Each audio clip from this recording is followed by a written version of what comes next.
시원하시죠? 제가 없어서 더 시원했을 것 같아요. 자, 국무회의를 시작하겠습니다.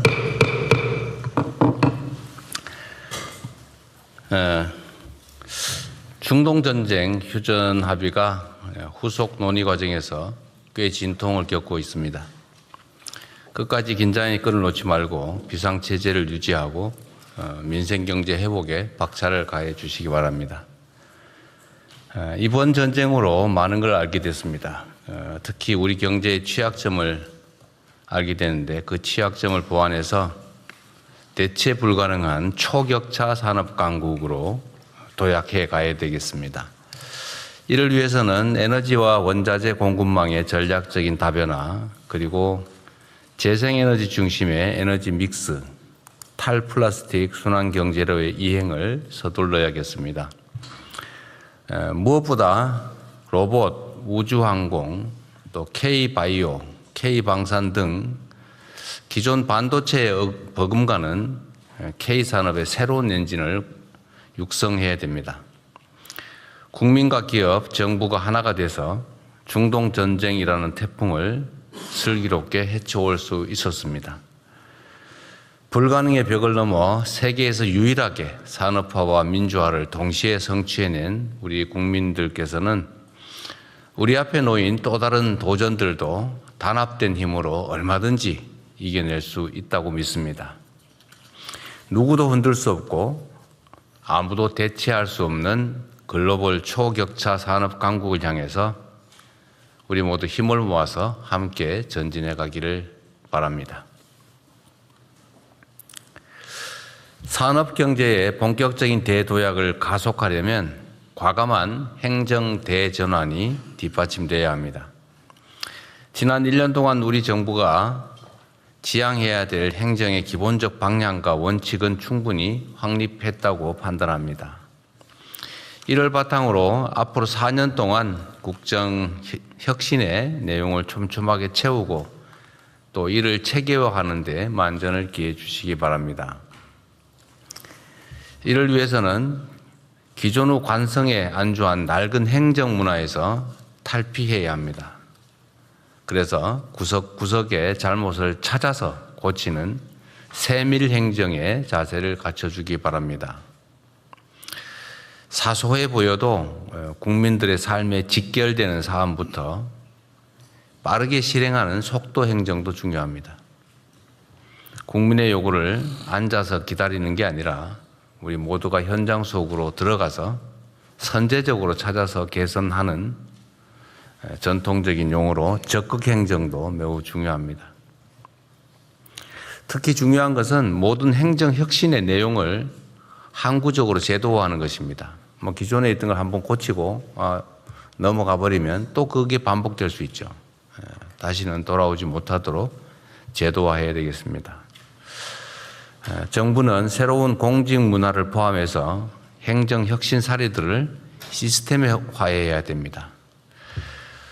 부처청의 각 책임자들께서 이걸 책임지고 처리해 주기를 바랍니다. 공직자가 어떻게 일하느냐에 따라서 우리 국민들의 삶이 천당과 지옥을 오갈 수 있다는 걸 늘 명심해야 되겠습니다. 오늘 영국 언론이 대한민국을 G7에 포함시켜야 된다 이런 기사를 썼다는 얘기를 들었습니다. 제가 작년에 해외 순방을 했을 때 하고 이번 해외 순방을 또 할 때 또 G7 중심으로 1년간에 많은 변화가 있다는 걸 느꼈습니다.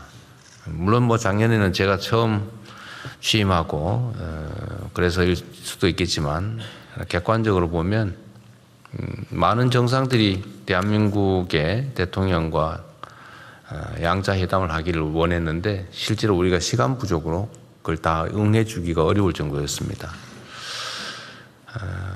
국제사회에서 대한민국에 대한 평가가 정말로 남다릅니다. 우리가 하나 둘 따져봐도 많은 국가들이 대한민국의 첨단 산업에 관심을 나타내고 공동 투자나 또 대한민국 첨단 산업 유치를 저한테 요청하고 있습니다.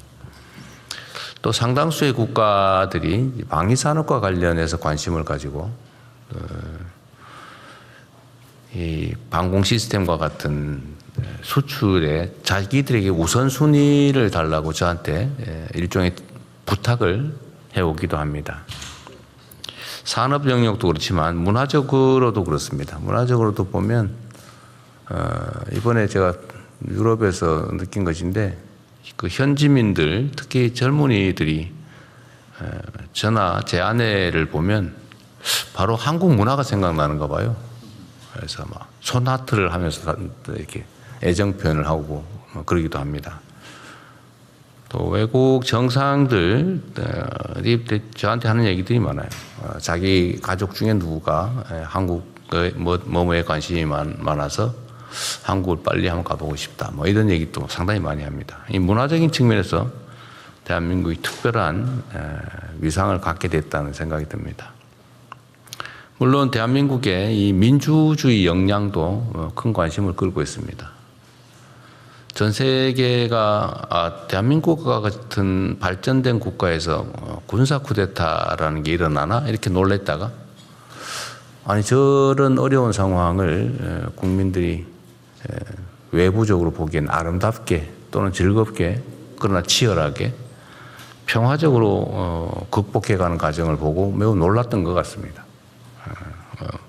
일종의 무슨 뭐 영화 장면 같은 걸 상상할 정도였던 것 같아요. 그래서 이런 민주적인 정치 문화도 크게 관심을 끕니다. 대한민국에 대한 관광 수요도 급증하는 것 같아요. 안전한 거리, 치안 상황, 전 세계에서 가장 안전한 나라 중에 하나가 대한민국이죠. 또 깨끗한 거리, 또 친절한 국민들, 이런 모든 환경들이 정말 인상적이라고 합니다. 그래서 우리 스스로 우리를 판단하는 것보다는 외부에서 평가하는 게 훨씬 더 높다는 사실을 저 자신도 보고 놀랄 정도입니다. 우리 스스로도 자부심 가져도 되지 않을까 싶습니다. 물론 우리 안에 많은 문제들이 있긴 하지만 그 문제들을 또 완화하고 또 해소해 가면서 전 세계 이상적인 국가로, 모범적인 국가로 우리가 나아갈 수 있다고 믿습니다. 물론 그 내부의 얘기들 중에 이제 청년 문제가 있습니다. 이게 대한민국만의 문제는 아니지만 또 우리 스스로 모범적인 해결 사례를 만들어 가야 되지 않을까 싶습니다.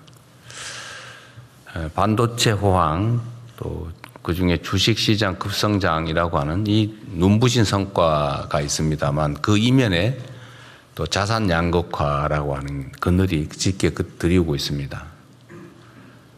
특히 안정적인 일자리와 소득을 통해서 자산을 형성할 기회 자체가 부족한 우리 청년 세대는 현 시대의 가장 큰 소외자들입니다.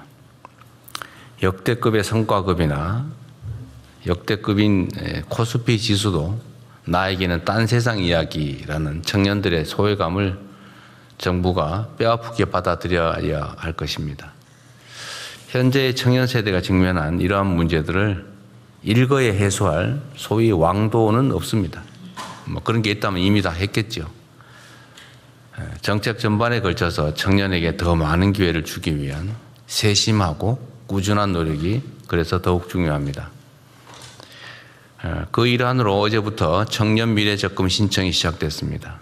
청년들의 안정적 자산 형성에 도움이 될 수 있도록 정책 홍보와 관리에 만전을 기해 주기 바랍니다. 아울러 일자리, 또 자산 형성, 창업, 주거 등 청년의 삶 전 영역에서 기회의 사다리를 실질적이고 획기적으로 확대하기 위한 정책들을 조속하게 확정하고 또 속도감 있게 추진해 주기 바랍니다. 덧붙여서 한두 가지 좀 더 추가 말씀을 드리도록 하겠습니다. 지금 선관위 사태에 대해서 우리 국민들의 우려, 또 관심이 매우 높습니다.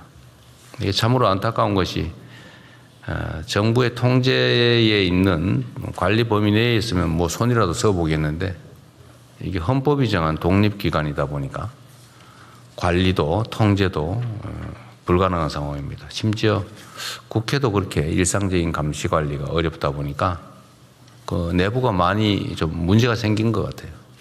그게 문제가 쌓이고 쌓이다 보니까 심지어 투표지가 부족하다는, 그래서 투표의 장애를 느끼는 그런 상황이 됐습니다.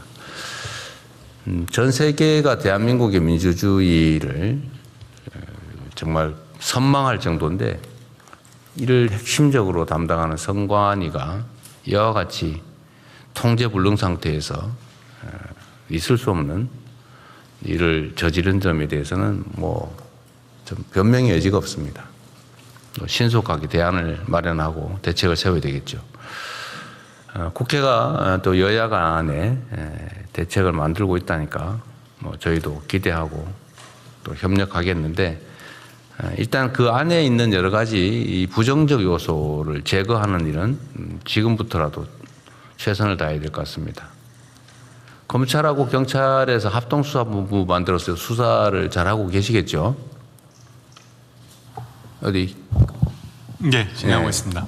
몇 명 정도 규모입니까 지금? 현재 30명 정도 됩니다. 30명. 검경 합쳐서? 예, 합쳐서 그렇습니다. 계속 숫자는 좀 늘어나고 있습니다. 아, 좀 늘려야 될 것 같아요. 이게 이제 이번에 투표 과정에서 생긴 문제도 중요한데, 예. 이제 그거와 관련되어 있는 간접적인 좀 부정부패 사안이라든지 또 그 과정에서 드러나고 있는 황당무계한 일들이 있지 않습니까? 예를 들면 뭐 예산 낭비라든지 또는 전에는 뭐 문제는 해결됐는지 모르겠는데 채용 비리 문제 같은 것도 잘 정리됐나 모르겠어요. 어쨌든 그런 문제든 아니면 맞아 내부 운영 과정에서 국민들이 납득하지 못하는 황당한 일이 많이 생기는 것 같은데 그런 문제들에 대해서도 수사상 필요하면 충분히 다 수사하면 좋겠어요. 전반적인 진상 규명에 집중하겠습니다. 네. 어쨌든 내부가 좀 경각심을 갖지 않고 좀 방만하게 운영한 측면이 있는데 그 점에 대해서 형사적으로 문제되는 부분들은 다 정확하게 수사하고 밝혀서 책임을 물어야 될 것 같습니다. 예, 살펴보도록 하겠습니다. 네. 그리고 지금 주식시장 관련해서 뭐 이런 여러 가지 정책들을 지금 정책실에 준비하고 있다고 했죠. 관련 부처도 다 같이 의논하고 있을 것 같은데 이게 주식 매각대금 청산이 지금 현재는 이틀이 걸리지 않습니까? 근데 이걸 좀 앞당기자는 논의를 하는 모양인데 그 시행 시기와 관련해서 뭐 내년 하반기 뭐 이렇게 얘기를 한다고 하는데 뭐 꼭 그래야 되는지 한번 점검해 주시기 바랍니다. 각 부처들도 마찬가지로. 예. 기술적인 약간의 좀 어려움이 있는데요. 또 네. 뭐 방안을 찾고 있습니다. 네, 이게 이제 주식 시장 참여자들 입장에서는 아 내가 주식을 팔았는데 요즘 같은 세상에 뭐 그 돈 돌려봤는데 이틀씩 걸리냐 납득이 잘 안 될 수도 있고 또 이게 그 해당 증권사들은 그 사이에 이 자금을 이용해서 꽤 혜택을 보는 모양이에요. 그게 좀 정당하지 않은 측면도 있어서 좀 단축하기 바랍니다. 이게 요즘 이 가짜뉴스 또 혐오, 조롱 이게 그냥 과거에는 뭐 장난으로 있을 수 있는 일이지 뭐 표현하다 보면 좀 과할 수도 있지 이런 정도로 넘어갔는데 지금은 이게 체계적인 공격 수단 또는 부당한 이익을 얻는 수단이 돼가고 있는 것 같아요. 그래서 이게 과거처럼 단순히 뭐 우물가에 몇 사람 모여가지고 뭐 재미로 하는 가짜 뉴스, 누가 뭐라 그러더라 이런 수준이 아니고 뭐 인공지능으로 아예 자료를 아무도 식별을 못할 정도로 만들어가지고 명백한 허위 사실을 정말로 그럴듯하게 퍼뜨려서 갈등을 조장하거나 아니면 부당한 이익을 얻는 수단으로 사용되는 측면이 있습니다. 그리고 또 이런 것도 있는데 제가 법학을 배우고 법률가로 활동할 때는 뭐뭐뭐라는 소문이 있더라, 뭐뭐라고 하더라 이런 것도 누가 그런 소문을 냈다고 하는 게 사실이라 하더라도 그 소문이 사실이 아니면 허위사실 공표로 책임을 져야 된다는 거잖아요. 그런데 따옴표를 쳐가지고 땡땡땡땡이라고 주장하더라고 무책임하게 사실상 허위사실을 공표 확산하는 그런 행위가 너무 당연한 것처럼 마치 그게 진실을 전달한 것처럼 이렇게 악용되는 경우가 많은 것 같아요. 우리 안규백 장관님이 어디 가서 대형 사고를 쳤다고 우리 조현 장관님이 얘기를 했다고 하면 조현 장관이 그렇게 말하더라 라고 하는 행위 자체는 진실을 말한 것 같지만 사실은 아니죠. 그게 진짜 사실이에요. 이게 이제 일반적인 상식인데 그런 소문이 있다는 게 사실이니까 라고 해서 책임이 없는 것처럼 생각하는 경우가 꽤 있는 것 같아요.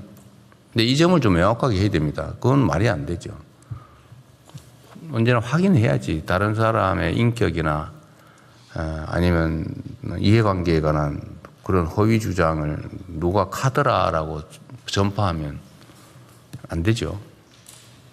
그래서 이런 점에 대해서 우리 분쟁이 될 경우에 수사기관이 좀 엄정하게 하면 좋겠어요. 이게 가짜뉴스나 조롱 혐오 또는 뭐 조작물 이런 것들을 전달하는 게 과거처럼 그냥 한두 개인의 피해로 그치는 게 아니라 이게 이제 엄청난 사회적인 갈등 대립을 초래하잖아요. 엄청난 사회적 비용을 부담해야 되기 때문에 과거와 다르게 평가해야 될 것 같습니다. 이게 엄청난 사회적인 분란을 가져오잖아요. 뭐 부정선거 이런 제가 그런 걸 가끔 보면 아니 이게 부실한 건 사실인데 그렇다고 그게 전체적인 선거 자체가 부정될 부정선거는 아니잖아요. 의도를 가지고 했는지는 밝혀봐야 되겠지만 어쨌든 그런 점에 대해서 그 수사기관이 좀 엄정하게 좀 책임의 강도를 좀 높여주면 좋을 것 같습니다.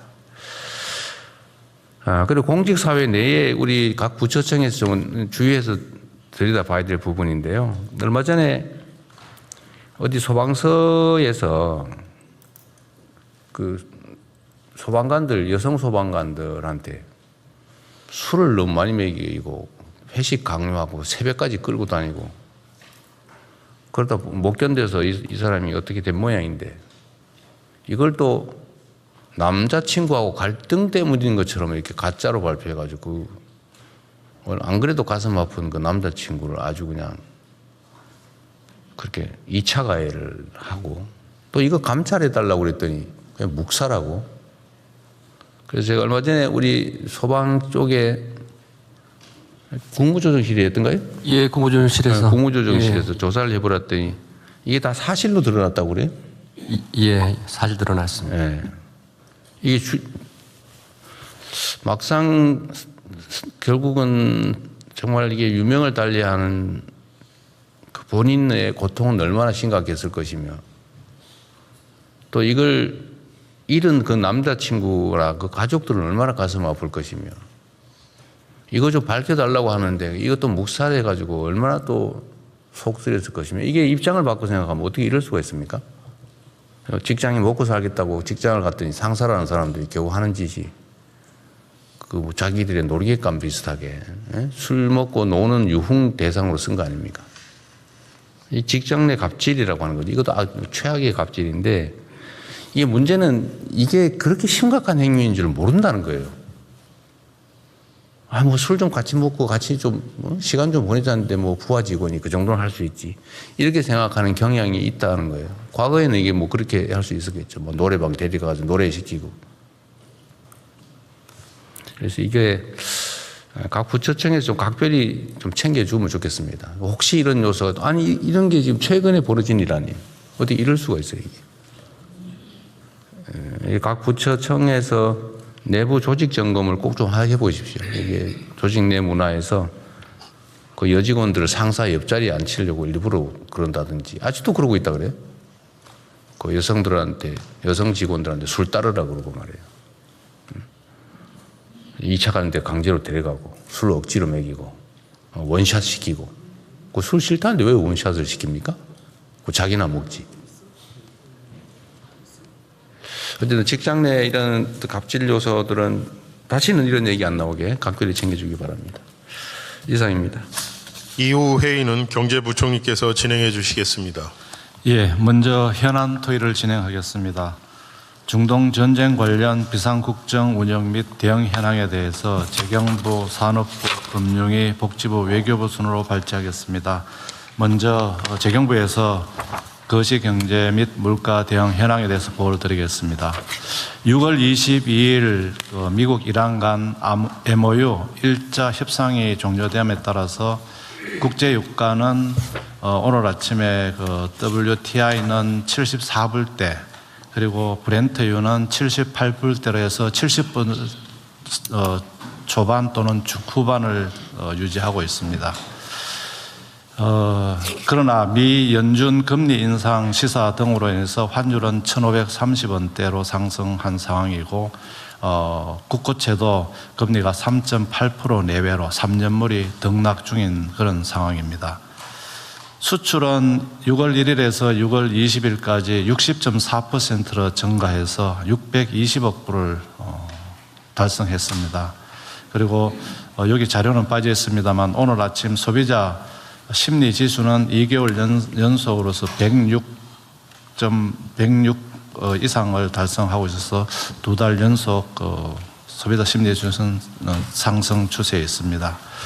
그러나 중동 전쟁 여파로 물가 상승, 고용 둔화 등의 민생 부담은 우려가 큰 상황입니다. 참고로 2026년도 금년도 국제경영관리원의 국가 경쟁력 평가에서는 대한민국이 작년 27위에서 21위로 6단계 상승한 그런 상황입니다. 대응 방향입니다. 정부는 물가 대응, 고용, 환율, 금리 4대에 대해서는 보다 높은 경각심을 가지고 총력 대응을 하도록 하겠습니다. 먼저 물가입니다. 먹거리 물가 등에 대해서는 서민 부담 경감을 위해서 최선의 노력을 하겠습니다. 에너지 가격에 대해서는 LPG에 대한 유류세이나 그다음에 경유에 대한 유가 연동 보조금 연장, 에너지 할당 관세율 인하 등을 통해서 최대한 에너지 가격 상승을 관리하도록 하겠습니다. 석유 최고 가격제는 국제 유가 추이 등을 감안하여 결정해 나갈 계획입니다. 먹거리는 보다 더 중점을 두도록 하겠습니다. 하반기 농축 수산물 할당 관세를 확대하고 또 현장 점검도 강화하도록 하겠습니다. 재정에서 지원해서 할인 지원을 또 대폭 확대하고 비축이나 또 공급 확대도 하도록 하겠습니다. 특히 여름철로 접어들면서 폭염, 폭우 대응 등에 따른 먹거리 물가 상승에 대해서는 사전적으로 관리해 나가도록 하겠습니다. 고용 부분입니다. 특히 대통령께서 좀 전에 말씀하신 바와 같이 청년 일자리에 대해서는 부분별로 고용 대책을 마련해 나갈 계획입니다. 지금 현재 추진하고 있는 청년 유질 과제는 7월부터 신속 집행하고 또 추가적으로 필요한 사업도 발굴하고 신규 과제도 집중 찾아보도록 하겠습니다. 특히 청년들에 대한 에이전틱 AI 교육 등을 통해서 이러한 청년들이 또 중소기업이나 또는 또 중견 대기업들의 어떤 문제를 해결하는 그런 일자리 연계 과제도 적극 추진하겠습니다. 특별히 고용 상황이 나쁜 제조, 건설, 롬닝 등에 대해서는 그 고용 상황을 분석해서 맞춤형 대책을 마련하고 있습니다. 환율 금리 관련해서는 환율 시장은 최대한 모니터링을 하면서 시장 안정 조치를 하도록 하겠습니다. 그리고 구조적인 개선 과제도 신속히 추진하겠습니다. 예를 들어서 역외 NDF 거래를 DF를 해서 국내로 가져오는 제도적 조치 등을 강구토록 하겠습니다. 특별하게 고금리, 고환율에 따른 민생 피해 최소화를 위해서 취약 차주나 취약 부문에 대한 대책을 마련하고 중소 수입 기업들에 대해서 환율 인상 등에 따른 어려움을 감안해서 지원 방안도 마련 중에 있습니다. 이상 보고를 마치겠습니다. 이 보고에 대해서 각 부처들 의견이 있으면 좀 말씀을 미리 하고 넘어가죠. 거기 뭐라 하기보다는. 우선 제가 한두 가지만 좀 확인해 볼게요. 지금 국제유가가 70달러 후반에서 등락을 하면 종전에 우리가 국제유가 수준이 60달러대였다는 거예요. 네. 그걸 많이 거의 내려오긴 근접하긴 했네요. 합니다. 네. 그러면 석유 최고 가격제는 지금 물가 부담이 커서 좀 계속 유지를 해야 될 상황이죠, 그래도. 예, 그래서 지금 그 국제 유가 동향 그리고 저희들 물가 수준 이런 걸 감안해서 최고 가격제를 좀 어떻게 하는 게 좋은지 검토 중에 있습니다. 일단 아침에 잠깐 얘기했는데 네. 그 물가 부담이 지금 어쨌든 좀 있고 석유류 제품의 가격이 너무 올라서 24% 정도. 네, 그런데 우리가 지금 반도체나 이런 데 초과세수들이 좀 예상이 되고 네. 그러면 유류세를 좀 낮춰도 재정 부담은 그렇게 크지는 않고 이게 이제 서민들의 소비 여력 확대에도 도움이 된다는 거잖아요. 네. 그러면 좀 더 과감하게 석유 최고 가격제는 더 유지하고 좀 최고 가격도 좀 낮춰가야 될 거 아니에요? 네, 최고 가격제도 낮추고 또 필요하다면 또 다른 정책 대안도 같이 검토하도록 하겠습니다. 네. 어쨌든 서민들의 물가 부담을 최소화할 수 있게 하고 예를 들면 서민들에 대한 소득 지원 정책을 지금 추가하려면 재원이 없죠. 예, 지금 서민들한테 하려면은 이제 기정 예산을 최대한 활용하거나 또 기금의 20%까지 변경하는 기금이 부분. 좀 여력이 있어요. 네, 그런 정도 외에는 지금 그게 맥시멈 한도가 되겠습니다. 그래서 근데 물가 상승률은 높고 어쨌든 양극화가 좀 심하니까 네, 그렇습니다. 소득 양극화도 심하고 지금 주식 시장에 대형 우량주들만 네, 많이 오르다 보니까 어쨌든 그것도 약간 양극화되는데 네, 소득 지원 방안을 좀 연구 좀 해야 될 네, 것 네, 같아요. 알겠습니다. 그다음에 창업 이게 지금 고용 대책 이게 지금 현재 산업의 추이가 우리 대한민국 경제도 주로 첨단 산업 중심으로 재편돼 가잖아요. 그렇다고 이거 우리가 전통 산업에 매달리면 지금 국제 경제에서 밀리게 되니까 결국 첨단 산업에 집중할 수밖에 없는데 네. 이 첨단 산업의 특징이 고용을 안 한다, 고용이 매우 적다는 거잖아요. 네, 그럼 결국 창업에 집중을 좀 해야 되는데 지금 실제 일할 기회를 늘리는 길은 뭐 그렇게 단순할 수는 없지만 어쨌든 고용을 늘리는 거와 창업을 늘리는 중에 어째 창업 비중을 계속 늘려가야 되겠죠.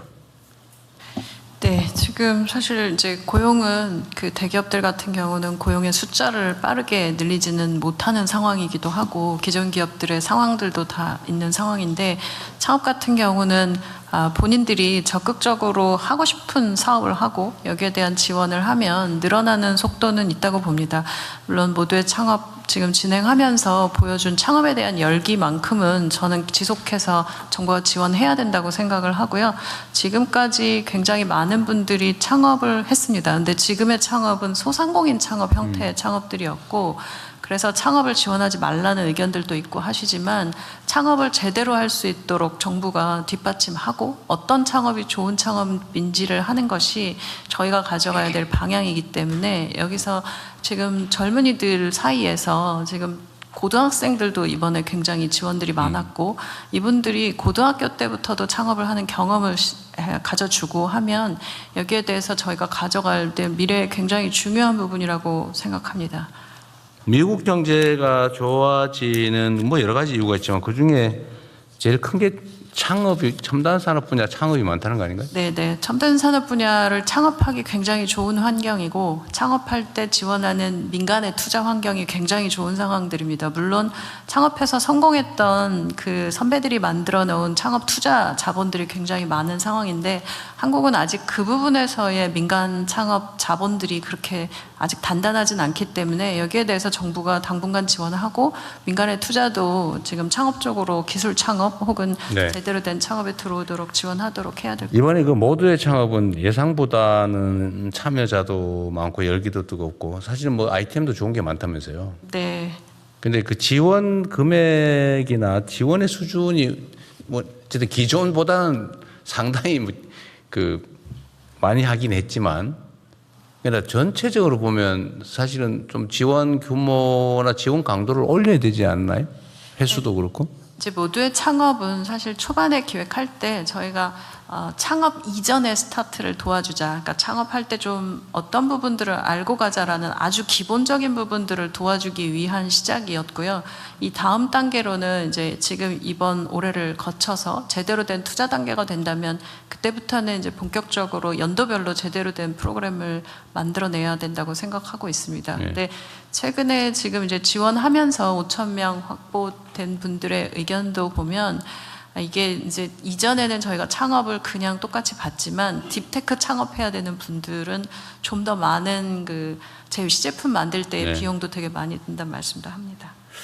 그래서 우리가 초과 세수를 어떻게 활용할 거냐 그 고민 중에 사실은 이제 성장 잠재력 확보 그 중에 하나가 예를 들면 이런 창업 환경을 개선하는 것도 되게 큰 부분이겠죠. 좀 과감하게 좀 지원을 늘리는 게 네, 필요하다. 여러 부분 이번에 부족하고 부족했던 부분들도 있어서 운영 관련된 부분의 부족함도 좀 더 제대로 세우고 그리고 저희가 지원해야 될 부분들은 좀 더 과감하게 지원하는 걸로 창업에 대한 지원은 전 적극적으로 추진해 가야 된다고 생각합니다. 그 산업 재편이나 아니면 창업을 확대하는 거는 중소기업 장관 할 때보다 총리를 할 때가 훨씬 더 쉽겠죠.